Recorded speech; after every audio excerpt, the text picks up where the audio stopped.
I decided to track down one of the internet's most infamous men, and this is what happened.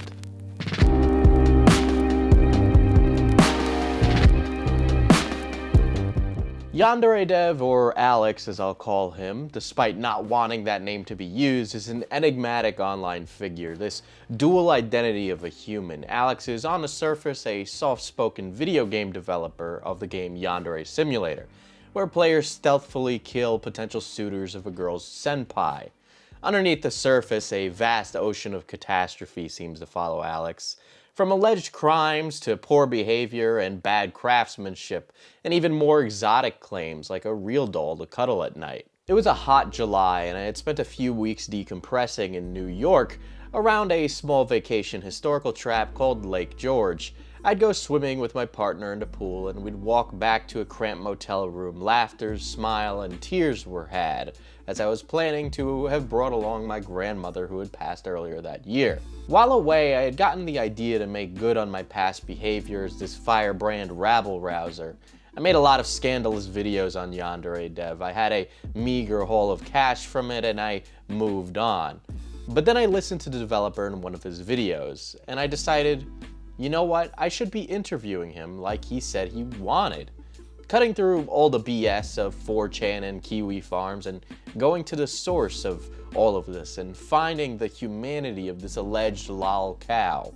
You see, Yandere Dev had got increasingly closed off as people tried to siphon laughs out of him. Really, the reaction isn't surprising in Yandere Dev closing himself off. Dev might claim otherwise, but many of these problems are really just self-inflicted by way of bad behavior in his early 20s and his reaction to people's shock and mockery at these discoveries, as well as some other things that are more recent. Alex has a huge history of horrible posts from online forums, really discussing his unique views of how things like consent should work, that being the passing of a test and getting a license to have intercourse, which means young people could become legal, to more strange videos where he discusses his loneliness openly. Just think of how awesome this game would be if that was a woman, like a busty, pink-haired Japanese schoolgirl or something, instead of like some little pet. Think of all the fondling motions and think about what this thing would be. One thing I noticed really was that Alex and women have a really complicated history, and it's not the focus of this video and wouldn't have been the focus of my interview, but you know, we'll get there. In the meantime, support the channel either on Patreon or simply by subscribing and liking this content, as this took a long time. When Alex adopted the moniker of Yandere Dev, stuff started to change as this concept of an anime hitman really stuck with people. Alex had always seemed to want to be a media personality or entertainer, and Yandere Simulator, in a way, kind of became the path forward. You see, he streamed all the way back in the genre's infancy, way before titty streamers took over the marketplace. Much of his old content comes from when YouTube was really about broadcasting yourself. He was also a writer at one point, primarily focusing on gaming babes. And the best part about all of this? Jiggle physics are enabled. Gamers are free to touch, fondle, and grope to their heart's content, and watch the bouncing, jiggling, and swaying that ensues. One of the worst embarrassments that a heterosexual male can experience is discovering that he is attracted to another man. But Yandere Simulator was born, coupled with content related to the game on its YouTube channel. He was off to a really great start before Alex's self-inflicting damage on this opus took over. According to some, he had ruined his chance at $1 million franchise. Talking with the team at Tiny Build, Alex looked to negotiate some kind of deal before this all fell through. The emails and how this all went down are a bit muddled. What was leaked painted Alex as a whiny crybaby in this situation, but whether or not that's the reality of it remains to be seen. The deal fell through and Alex maintained his autonomy. According to sources close to Dev, which again we'll get to, Tiny Build wanted to turn Yandere Simulator into a marketable brand, similar to the Hello Neighbor series today. People looked at Yandere Simulator and its increasingly long development though, and using events like this were able to create touchstones that defined Alex's incompetency in this whole development process. They took notice of people who left the project over the time or felt cheated from working with Alex. More controversy all started to whirl around Yandere Simulator, and this branded zeitgeist became something of anger. Angry videos of Yandere Dev would eventually leak, including more infamous clips that shaped how the internet perceives him as an individual. You're a fucking retard, sold out. Go fucking kill yourself, dumb shit. You're a fucking idiot. When you're playing a story game, you gotta pay attention to the story, dumb shit. Eat shit and die, fuckhead. This escalation continually added more and more, and rude behavior got out, and it got more volatile. Yandere Dev is not only impossible to work with, but according to the internet, is apparently a man obsessed with anime sexual conquest and anger management issues. Regardless, Alex was still on his way up and making a killing from this development. And then everything changed when a video titled Hate and Shame was dropped. This was, to put it plainly, a self-flagellating attempt to paint him as a total victim, a martyr to gremlins on the internet. Trolls were impacting his work and impeding the process of game development. That video truly spelled the public change for Yandere Dev, and from that point on, despite all of the success he had solidified, his status as an internet pariah and punching bag was put in stone right there. The real dog. Yeah, that was a pretty big one for people. Why do you think that one was a big one for people? Well, it's like this was well into people being aware of what he was like. But this is a very concrete, like, very little justification kind of. It didn't look good from any angle, in any way. Having my priorities put in check by the death of my grandmother, I had forced a disdain for Yandere Dev. I really tried to make myself dislike the guy. After, though, I put into perspective how ridiculous things like that were and how not really helpful just making another video being critical of the development was going to be. It wasn't really going to change the conversation. So I decided to do something else. Since he was a quiet guy and didn't really seem to have any public way of contacting him, I took to Twitter. I mustered up a public move to get in contact with Yandere Dev, and this message traveled. And this is where our story takes a frustrating turn and gets me a little annoyed. Videos I had up forever that weren't really that bad had gotten manually flagged for violating community guidelines. And now I was in the doghouse, and the video in question that got taken down was indeed a Yandere Dev video. One of my very successful ones, one I was proud of. It wasn't a coincidence this happened, and it happened at a very interesting time when I was looking to extend a quote-unquote olive branch. My request hit the Yandere Simulator faithful. These fans were angry that I was attempting to do something as I was trying to perform some kind of gotcha when I wasn't. I was upset, of course. I offered a genuine branch. I was very open to the idea of talking to him. I felt bad. And the community decided to fight for the king and stab me in the gut. This would eventually lead to me having the reduction in revenue I have now and being banned for a week last month. Regardless, I remained strong in my hand, and then a member of Yandere Dev's inner circle reached out. A guy by the name of Cameron. Cameron is a young, skinny, confidently spoken college student, a musician, and the composer to Yandere Simulator. He's good in a conversation and really a friendly guy. He was also really friendly with Yandere Dev, which made me a little worried. And this made me worried because people had claimed Cameron was some kind of clout chaser. He even brought this up to me, and, I thought about it, but then why else would this guy be bringing me to talk to Yandere Dev when it could be risking poking the bear and costing him this incredibly elusive position as working with Yandere Dev? Cameron didn't trust me at first, given my history, which I've noticed is increasingly becoming a problem because people don't want to talk to the guy with a million videos that have the word canceled in it. But as my shift to reporting is going on, we spoke off the record. We chatted about life and what I did in school, what he did in school, since we're both college age, my life, his life, where I'm at right now and how I was feeling. Yandere Dev and I explained my position. Long story short, he trusted me and he was like, all right, I'll put you in contact with Yandere Dev, but no promises. Cameron really wanted this interview to happen. From my estimation, he appeared to think that I could right the wrongs done or these things that were happening on the internet, but concessions would need to be made. Preview the questions. He has to see them in advance. If the questions could endanger anyone's safety, they were off the table. Things I really wasn't, super cool with, but I could mind. And Yandere Dev could also no comment anything if he needs.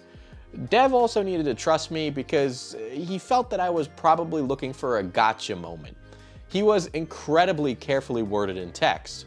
And now, here I was, in a group chat with Yandere Dev. Why did you think I'd be able to get close to Yandere Dev? Because you've done stuff similar in the past where if he was like, oh, would he give me a fair chance to explain my side?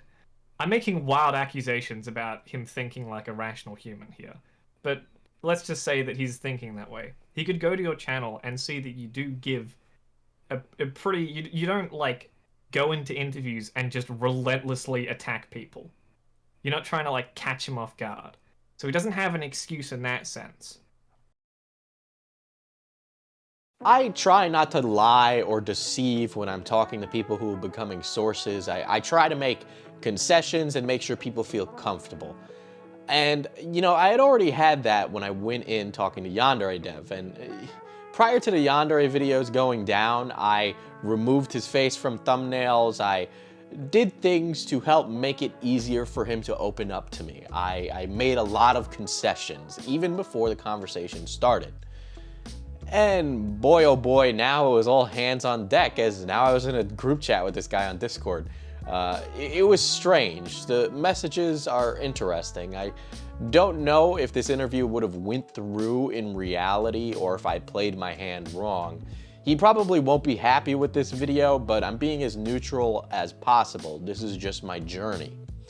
Dev took a long time to write messages. I could see him on the Discord chat typing for very long periods of time.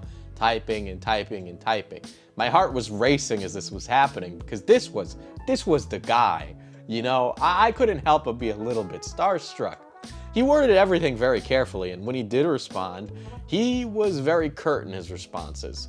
If apprehension could be carried through with text messages, it was being carried in these text messages. He wasn't really open to opening up to me. But you know what? I'm a personal little guy. I feel I can turn on a charm when I need to. So I would, try to catch every curveball he threw at me. By the way, while this was all happening, I spoke with Kappa Kaiju pretty much continuously over the course of these conversations, and he found it all very interesting and strange and entertaining. Kappa knew more than most people and could read in between the lines on Dev's responses. Regardless, tensions were very high in these conversations. It was a tense time. To put it lightly, the messages I got from Dev were very rude. Whether or not he intended that or not, that's what they came off as. They weren't the best foot forward. Yandere Dev had to make an impression on me based off of my thumbnails and titles, that I was someone more comparable to Leafy. He didn't watch the content, he just skimmed the channel page. Really, it was a lot like he wasn't interested, or at least that's how it read off to me at the time. I need to let Dev know I wasn't one person who was out to hurt him, and I'm still not somebody out to hurt him, especially now. I really don't care what he does in his life. This ended up leading to messages where I let Dev ask me some questions, and this is what he had to say, and things really changed from this moment forward. I'm ideologically opposed to the idea of making content where the purpose of the content is to shame, ridicule, or humiliate a person or group of people. I think it's cruel and sadistic. When I see this type of content on YouTube, I think, what kind of person thinks it's okay to make this content? How do they rationalize to themselves that it's okay to do this? Do they just not care that their words are going to hurt people? Do they value YouTube dollars over the well-being of others?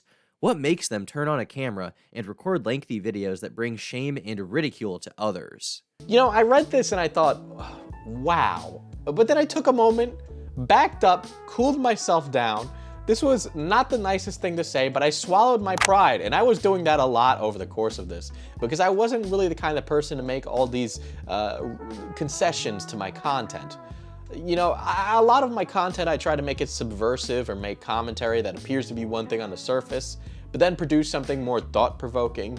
I highlighted work I felt best represented the real me and stuff I enjoyed doing, and I tried to push him to watch it so he could understand the difference. And it didn't seem like that was working. Apparently this is just an ideological difference, and quite honestly, my opinion is that commentary has grown up, and way gone are the days of piss-taking surf channels without anything meaningful to say. Yeah, I know they're still around, but they're not the ones that are making the millions of views. And yes, by the way, these were taking place after I had seen Chris Chan at BronyCon, but that was before the incident, the famous incident.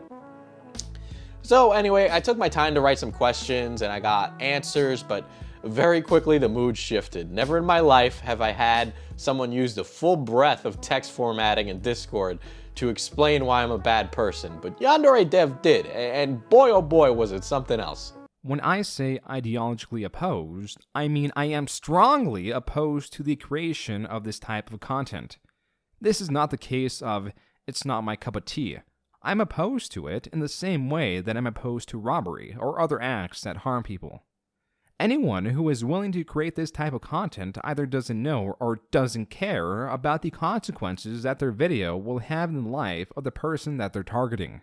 They don't realize that creating this type of content makes life worse for the person that they rip apart in their video. Every day, I wonder how I'm ever going to get out of the situation I've been put into. I wonder, how do I get out of this mess? And sometimes I wonder if the right answer is to speak directly with a YouTuber with a large audience and explain that nothing that is being said about me is actually true. The question then becomes, who should I talk to? I look at your channel and I just see an overwhelming avalanche of negativity. Fraud, canceled, disaster, cringe, canceled, failure. It's nothing but negativity and shame. I'd consider doing an interview with someone who is skeptical towards me or even openly spiteful towards me, but it would have to be the right person. I can't participate in an interview with someone who creates content like the content that you create. If you one day turn over a new leaf and decide you're done calling people cringe and disaster, then maybe I could sit down and talk with you. But as it currently stands, I just can't collaborate with you. It goes against my morals. It goes against what I stand for. I'm not sending my audience to a channel that revolves around shaming and degrading people. I just can't. Reading it now, I think I'm much more confident in saying that all these comparisons made here are ridiculous. I could have ended the conversation here because he wasn't really willing to meet me anywhere, despite me, giving him advance notice on all the things that were going on into this. And this rant was really long. Winding up and attacking me as a person, all these allusions made to me being a psychopath and producing content that is comparable to crime, these are really ludicrous claims. And while also this was going on, he hadn't really watched any of my content, which I know is true. I should have just been a professional and said, okay, friend, nice day. Take that rant and just publish a hit piece about him. Even after clapping back, I didn't leave the group chat. I really wanted this interview to happen by any means necessary. According to Dev at the time, the rant was apparently insult-free. I disagree with that, but okay. I left for the evening and soon Cameron called me to try and save this, trying to play both ends. Still, at this point, Cameron wanted this to happen. So again, I swallowed my pride and dove back in and spoke to the man on Discord. This whole rant and all that ended up becoming a complete sideshow. I blew up with a rant on Twitter before deleting it, as I decided to try and recover this situation. I had started to get the idea that maybe Dev just doesn't read the room or social cues. This is a guy who would spam post his streams on different forums on the internet and posted very personal things online. So I was just like, okay, I'll take it back. On call, I apologized for insulting Dev. He met me in the middle there as well, and we had spoke for the first time over call, and it was off the record, but I can explain the broad strokes of the conversation. We discussed our lives and how what he was making for him, Yandere Simulator, was his life's work. And, you know, if it didn't come out amazing, he wouldn't know what to do. And he compared that to how I feel about my channel. And we met in the middle as artists there. And, you know, I had spoken to Cameron and I had understood a little bit more of what the context of many of these things were. I might disagree a lot with Dev's philosophy. There is no way I can agree with many of those things. But I understand that as an artist, he wants his work to be appreciated, not ridiculed, and I can at least meet him there. I can understand that as somebody who makes YouTube content and calls it art, while many people in the comments would say that it's not. I tried to get him to open up after. I was just kind of shooting the breeze. It was a complete shift from our conversation over text. I expected Dev to be very brazen in conversation, but in fact, he was incredibly soft-spoken on call. He kind of was quiet and you would leave things open-ended and he wouldn't really respond. He was meek and he sounded tired and he didn't really know how to discuss much. We actually got on the topic of Nikocado and I educated him on my favorite internet fat man. The conversation was actually really positive. I wished him a happy stream as he was going to go stream online after that. And I would lurk on the stream and, you know, we tried to schedule a time. You know, he was still apprehensive, but I could tell I wasn't going to get the story I signed up for. Maybe one that isn't positive or a glowing review, but at least, you know, one that's more nuanced on the guy. Honestly, I don't really know what kind of man Alex is. I saw the man he was, like many others, and I cringed. Everybody cringed. It's reasonable to cringe. As some of you may know, I have a background in game development, and boy did the game make me cringe too. I've played the game. It was hard to hate the guy now. I don't hate him. He's a little different, I'd say. His past discusses a lot of homeschooling and isolation. Throughout everything in Alex's life, everything online, there's this overwhelming background feeling of loneliness, of this young man trying to find love and companionship in all the wrong places. It's sure funny, you know, when the weeb talks about how lonely he is, but did anyone stop to ask if all that loneliness might hurt and change someone? Get them caught in bad habits, lost, or turned them into something they never wanted to be? I don't want to hate Alex. He's sad. I want to like him desperately. I feel if he was more open to being around people, he'd become a more open person and much more personable. I used to work in game development, so again, like I said, I've seen a lot of guys that are like him. I've seen a lot of those people who feel kind of defeated by their nerdiness and afraid to talk to people. And it's a shame. But you know, then I lurked on his stream for a bit. I was just watching it and, well, not interacting in the chat, right? And he was playing this RPG maker type game, right? And the chat was filled with Yandere Simulator emotes and fans, and it was crazy because it was like another person that I hadn't experienced before. He was much more open and personable on stream, open to talking to them and seeming genuinely happy. It seemed like he was really enjoying this work as a creator, not as a game developer, but as a YouTuber, as a content creator. Like he was fulfilling this goal he had set out a decade ago on those internet forums. People were enjoying his stream, and I could tell he was enjoying streaming. And the interview never happened. But I feel like I got a lot of knowledge out of how to do things.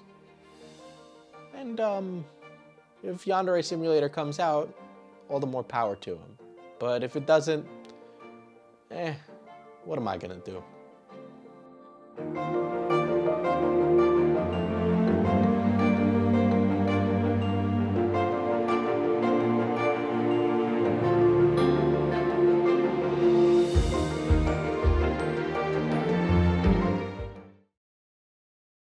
Hey, if you enjoyed this video, make sure to subscribe. I make video essays on the cyberpunk dystopia of modern society.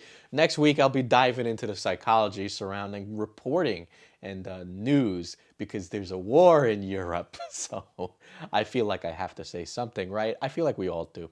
Anyway, with that said, please hit the bell for that next video. Videos like this take a while, and I'm trying to improve my writing, if you haven't noticed. So there's a lot of alliteration and the metaphors and language that makes it more flowery. I started reading the book Catch and Kill to help get some inspiration. So anyway, guys, If you enjoyed this, please subscribe and take care.